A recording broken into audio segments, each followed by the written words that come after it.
we're going to be using Educreations, so this is a little tiny tutorial on how to use it. Let's start off with how you get started. Click the plus sign to open a new project. I have a project open, so I'll open it.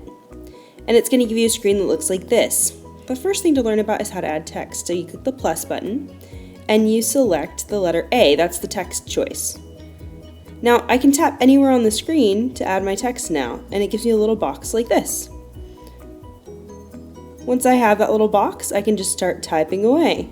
Now, be careful, you're working on a poem, so the second line of my poem isn't actually capitalized. I have to go in and change that. It's automatically going to capitalize the first letter in whatever you type. And I can just type away, because our art and culture. Now, I'm going ahead and typing all of this in now, but you could technically type this in while you're recording your voice in Educreations later. I'm not doing that because if you can see, it takes me a little while to type, so, you know. That isn't super exciting for my viewer.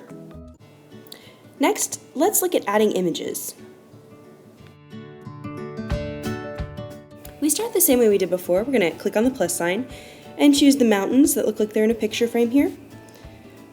That's going to give me access to my camera roll. So make sure you've saved your photos to your camera roll already. That'll make your life easier. Once they show up, it gives you some options at the bottom, but you guys can check those out. The big thing I want you to note is to change the size. You just squeeze or stretch with 2 fingers. And you can add multiple pictures. In this case, I'm going to make an entire backdrop for what I'm about to work on. Now you'll notice I can actually move pictures after I've kind of set them in place. I'm also able to select them again after I've let go of them. So here I'm going to add another picture. How about that one of the museum? I like that one. Hello there, Kimball. I'm going to make it smaller, and then, I'm going to move these around again, see? So I don't ever lose the option to move pictures around. Another important thing to know, if I've got some text on my screen already, and I want to add a picture, I want to show you what happens. So I choose that same picture from before of the museum. Hello there, Modern Art Museum. Oh no, my text is gone. Ah! So, I can stretch it, I can do all kinds of things with it, but my text is underneath it. Whatever I put in last is what's on top. So I want to keep that text. I'm going to have to select it. Right, select all. Oh, let's try that again. And then I can cut it and I can paste it back in later.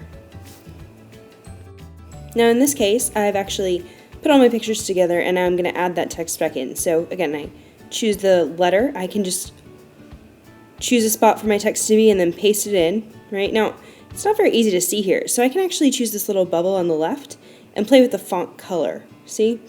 I can also use those plus and minus signs to change the size, and now I can drag it around. Okay, now be careful, because if you're not actually on your text, sometimes you drag your pictures around by accident.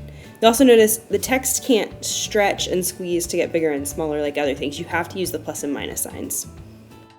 Once you found some color you like, I actually went ahead and chose to just put my text in one box off in the corner. So, that's always an option. Don't forget your commas and stuff. Take a note here. See that comma at the end there? Very important.